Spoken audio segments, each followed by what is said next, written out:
Okay, let's get through this review really quick. Okay, so if you do not have a graph for the questions, obviously you can make your own graph, okay? Sketch out your own graph if you need to, so then you can visualize what's happening and what they're asking you to do.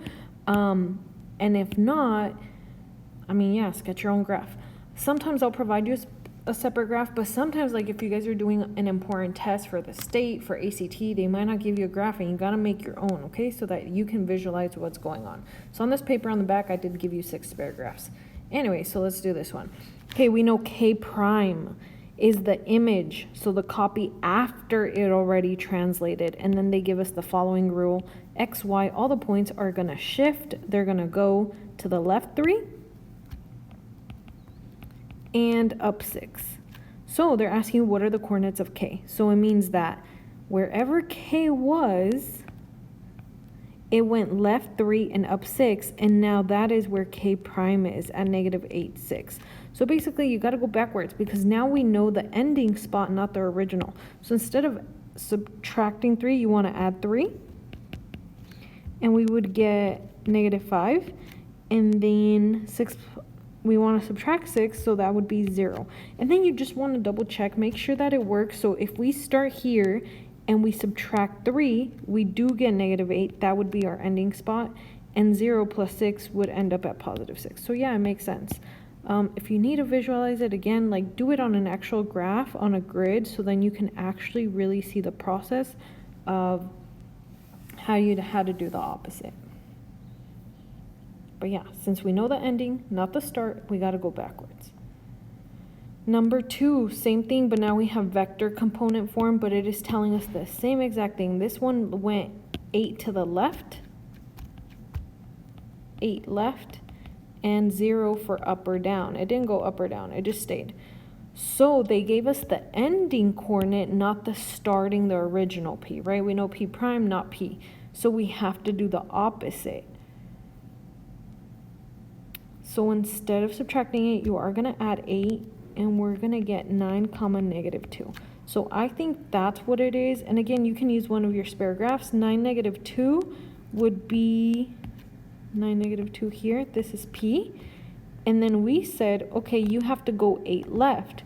So if I go 8 left, 1, 2, 3, 4, 5, 6, 7, 8, then I'm going to end up here for P prime. It's going to be at 1, -2. Is that where they said it was? Yes, they said P prime was at 1, -2. So yeah, that works. We had to do the opposite, right? So if you already knew where we end up, you would go 8 to the right. But if we were starting, you go 8 to the left. You go backwards. Okay, draw and identify the line of reflection. So here, how did these reflect? How can they fold onto one another? If you fold this paper, how do they fold? And that would be through this diagonal. So I drew it. Now identify, tell me what line that is. Is that the x-axis, the y-axis? It is the diagonal, y equals x. And why is it that? It's because here it's 1, 1, 2, 2, 3, 3, 4, 4, 5, 5, 6, 6, 7, 7, and then here is -1, -1, -2, -2, right? It is the diagonal where all the x's equals the y, so y equals x. Okay, I draw the line of reflection and identify it. So I would have to fold it horizontally, something like this. Just make sure that you did get the right answer. Maybe you want to count from B to B prime. 1, 2, there's 4 boxes. Whoops. 1, 2, 3, 4, so it means halfway. And here 1, 2, 3, 4, 5, 6, so half would be at 3. So this is my line of reflection, the one that I just did horizontally. And I don't need those. Okay, what line is that? Is that x? So what number is it at? It's at 1, 2, 3, 4, 5. I counted 5. 1, 2, 3, 4, 5. So is it at x equals 5 or y equals 5? And it is y equals 5, right? Y equals 5 is the line that goes horizontally. X equals 5 would be the line that goes up and down on this side. And why is that true? It's because all these points have a y of 5. If I tell you, hey, what's this point? You would tell me it's -1, 2, 3, 4, 5, 6, -6, 5. What number is 5? The y is 5. That's why it's y equals 5. What if I told you here? You would tell me that's 3, 5. Again, what's 5? The y. That's why y goes sideways. B prime is -3, -4. It is the image after it reflected over the y-axis, so what are the coordinates of B? For this one, again, you can go use a spare graph, or you can just do a sketch. Maybe you already can figure it out in your head. So -3, 1, 2, 3, -3, and down 4. 1, 2, 3, 4, -4. So it would be right here, B prime. If I reflected over the y-axis, then where is it going to go? If I fold the paper on that red line, it's going to go to the right side. It's going to go somewhere right here, B, my original B point. So then if I reflect it over the y, it goes back to B prime. And what point is that? Well, it was left 3, but now it's going to be right 3. So it's going to be +3 and -4. You still have to go down 4, right? We're at 1, 2, 3. Now we're at +3 because we have to go 3 to 0 and then 3 more. And that would be the coordinates of B.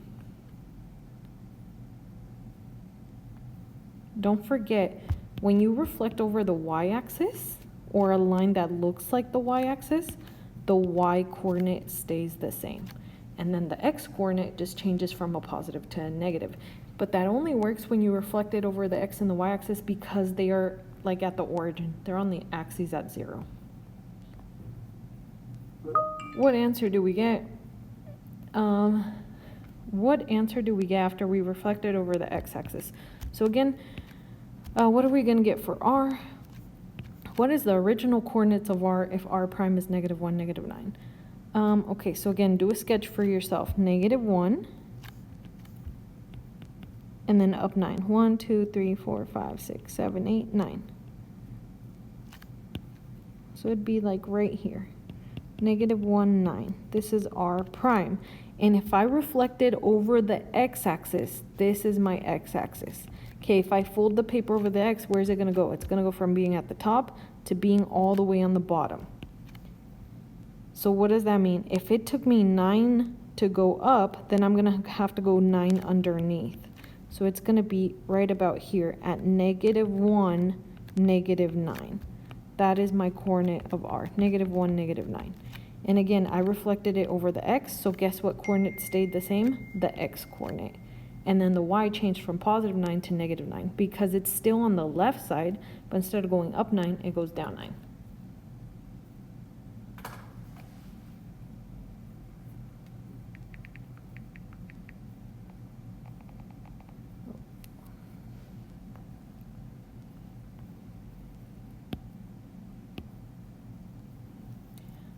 All right, so next one. K prime is 6, 5.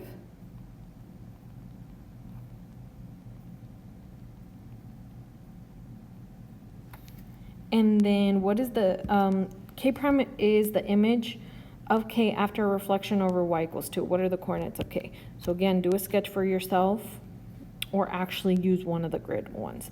This one, I would probably use a grid unless you guys can make a good sketch and get an idea of it, which, you know what, I'll just do that. So if we make a sketch, 6, 1, 2, 3, 4, 5, 6, and then 1, 2, 3, 4, 5. 6, 5. So we're here. 6, 5. And we are going to reflect it. I am going to do probably lines all across so that I can count kind of correctly.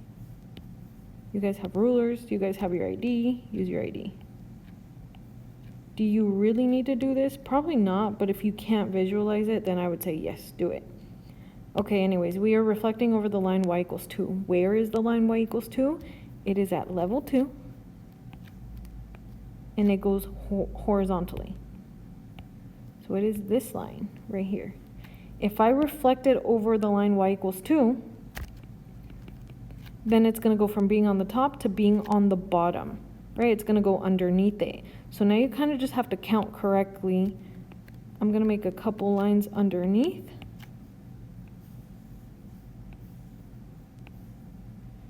Okay, so I count from my point to my line of reflection. 1, 2, 3. So if it took me 3, and that makes sense because if I'm at 5, if I'm at level 5 and I need to get to level 2, that's a minus of 3. So then what do you have to do? You got to go underneath it 3 times. 1, 2, 3. This is where I end up. I end up at still 6. It's still 6 to the right, but now it's -1. And why does that make sense? Because if you're already at level 2 and you subtract 3, it does equal -1. So now it's still 6 to the right, but now it's down to -1. So that would be my K coordinate, 6, -1.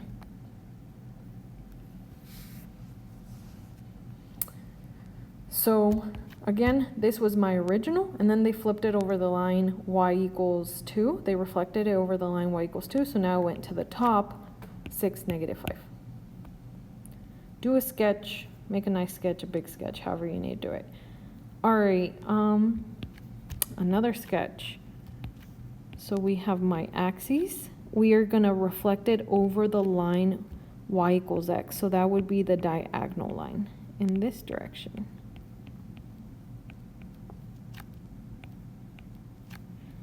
And where is our coordinate? Our z prime is at 5, -7. So that would be 1,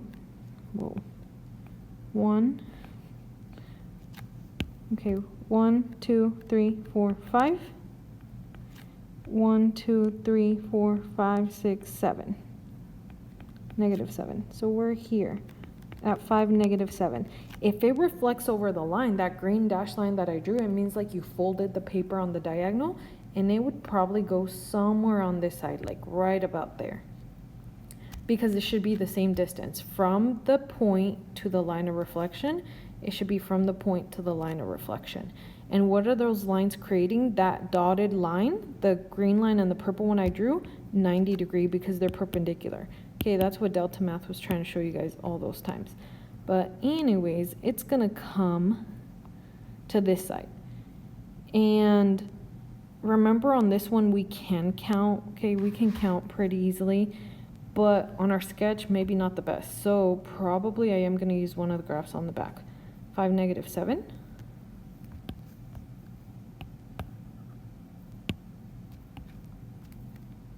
Here. So that was like Z. And then we are reflecting it over the line. -1, -2, like these connect together. Okay, these connect. Draw your line.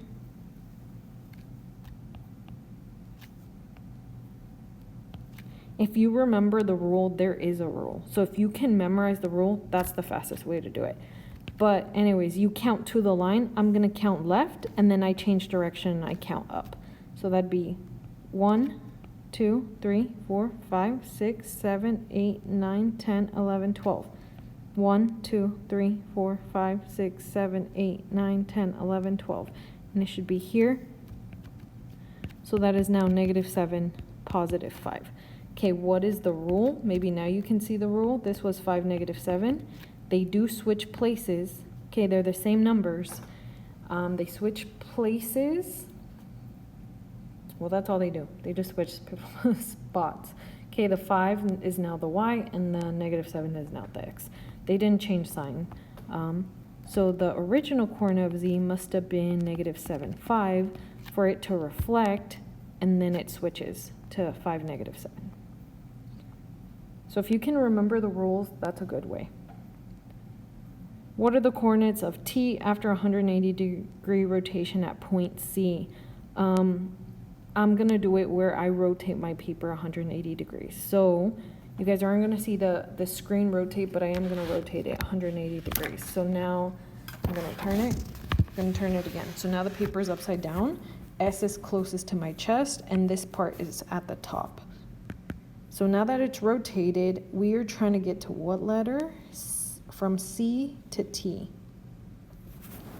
So that would be so from here, I'm starting here. If I say right, you go this way. If I say left, you go that way. If I say up, you go up from C, and down is down from C. Okay, that is our new grid because we rotated the paper. So how do I get to T? I would go right 2 and down 2. To get to T, I would go right 2 and down 2.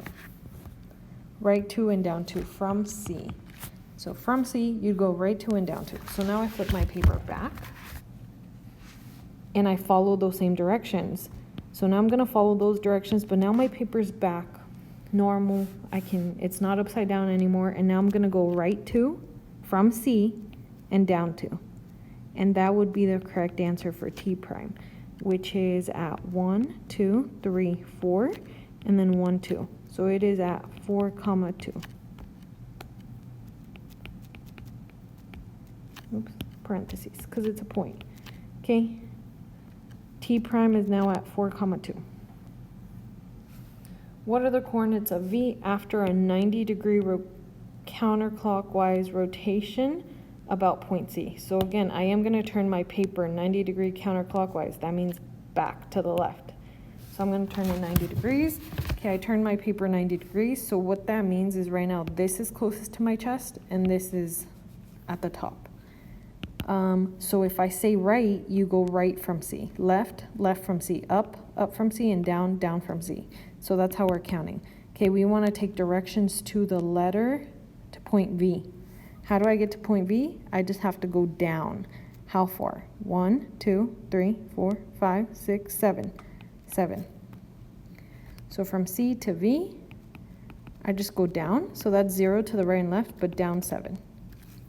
So now I flip my paper back and I follow those directions. I am going to go down 7 from C. 1, 2, 3, 4, 5, 6, 7. And this is where V prime is. So that is 1, 2, 3, and then -1, -2, -3. So it's at 3, -3 for V prime. Once it rotates 90 degrees counterclockwise around point C. Graph the image of the quadrilateral below using a scale factor of 3/2. So because they didn't say from a center of dilation, they didn't say, hey, you have to grow it from this point or that point or whatever point, then we assume that it is the origin.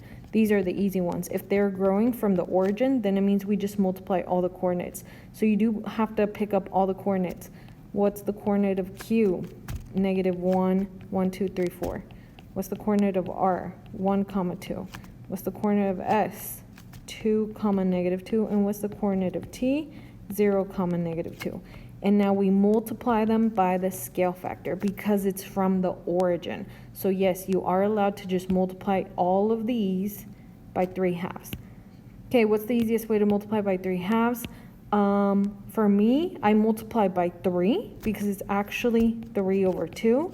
I multiply by 3 and then divide it by 2. So I can do that in my head. Or you can change that to a decimal. 3 divided by 2 is 1.5. You can multiply all these numbers by 1.5. Okay, you can do it however you want. So Q multiplied by 3, -1 times 3 is -3, divided by 2 is -1.5. Okay, you might get a decimal. That just means that we are like a little bit, we're in between the grid. 4 times 3 is 12, divided by 2 is 6. For R prime, 1 times 3 is 3, divided by 2, 1.5. 2 times 3 is 6, divided by 2 is 3. For S prime, 2, I'm going to get 3 again. It's going to be the same answer, 3, -3. And then for T, I'm going to get 0, because anything multiplied by 0 is 0. And -2 times 3 is -6, divided by 3 is -3. Makes sense. These all give you the same answer of 3, because we multiplied it by 2. Okay, so now you can plot your new coordinates. Q is at -1.56. So -1.5 is in between the grids, and then 1, 2, 3, 4, 5, 6. So right here, Q prime. R is 1.53. Here, R prime. S is 3, -3. s prime, and t is 0, negative 3, t prime. And then you connect it, and then you're done. It should look like the same shape, but it just grew. Find the center of dilation. So this one was a lot of the homework on 1.11 that I kind of saw mistakes on. Make sure you know how to do it. If you are going to find the center means, like, if you guys draw a line from Q to Q prime, okay, if we make a line,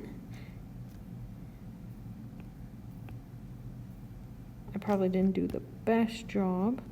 A line from R to R prime, a line from S to S prime, and a line from T to T prime, where they crosses the center. So where are all these lines crossing? Well, they're crossing at the origin, because this one grew from the origin. So here you would have to make a line from T to T prime. So use a ruler. Okay, that's a little thick. R to R prime. P to P prime. So that's just going across. And A to A prime. Okay, that was not a straight line.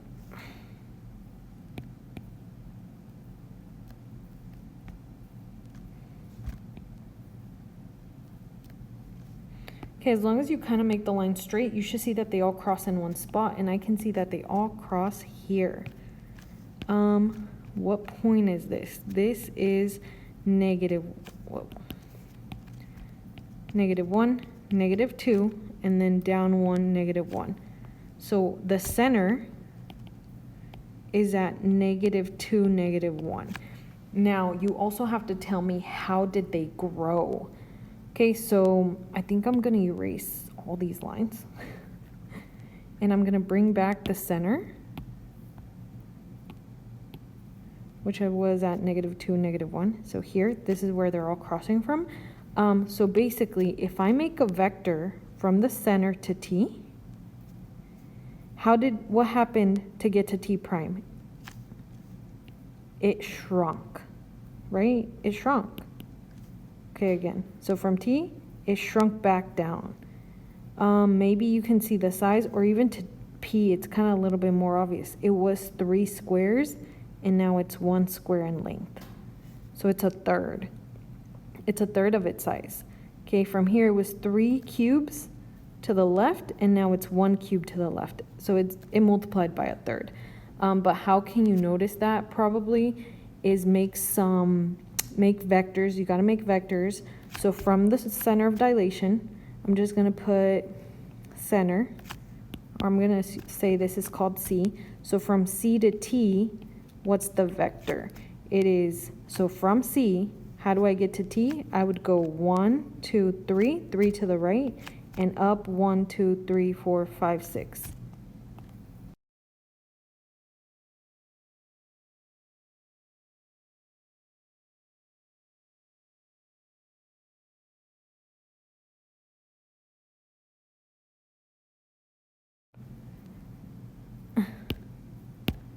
Okay.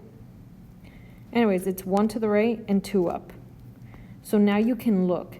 How can you get a 3 if you start, because we start at T, how can we make a 3 multiply by some number, so I'll call it K, and it has to turn now into a 1, right? Because the X has to turn into the X. Or if you look at the Y, how can you start with the number 6, then you multiply it by some value, and it has to turn into the number 2. So you guys can just solve those equations. I mean, how do you get K by itself? They're multiplying, 6K is multiplying, so the opposite is divide by 6. So it means K is 2 over 6, which you got to reduce it, divide them both by 2, and it's 1/3. That's what we're multiplying by. Or here, divide both sides by 3, K is 1/3. Okay, it means the scale factor was 1/3. And again, I showed it to you guys with the vectors. It was this long to get to T, now it's a third of its size. It was this long to get to P, now it's a third of its size. It was this long to get to R, now it's a third of its size to get to R prime. So the scale factor is 1/3. Okay. we know a prime is negative 10, negative 8. So what are the coordinates of a? And the scale factor is 2. So we multiplied by 2 to a, though. A, we don't know. And that one is the one that gets multiplied by 2. But now we know that the a prime is negative 10, negative 8. So if you know the end and you want to go backwards to the original, you do the opposite. You divide it by 2. So it'd be negative 5 and negative 4. So now if you multiply those numbers by 2, it does turn into negative 10, negative 8. Okay. And for the last one, again, same thing. We don't know the original coordinates of z, but we know z prime is 3, 8. But they are telling us that, hey, z was supposed to get multiplied by 3/2. This number has to get multiplied by 3 over 2. This number has to get multiplied by 3 over 2. Okay, so it means that whatever value is the x and the y, you multiply it by 3 and divide it by 2. So if you're going backwards, you got to do the opposite. Now I got to multiply it by 2 and divide it by 3. Multiply it by 2 and divide it by 3. So 3 times 2 is 6, divided by 2, or divided by 3 is 2. And 8 times 2 is 16. Well, this might be a decimal? No. Yes? Yeah, it might be.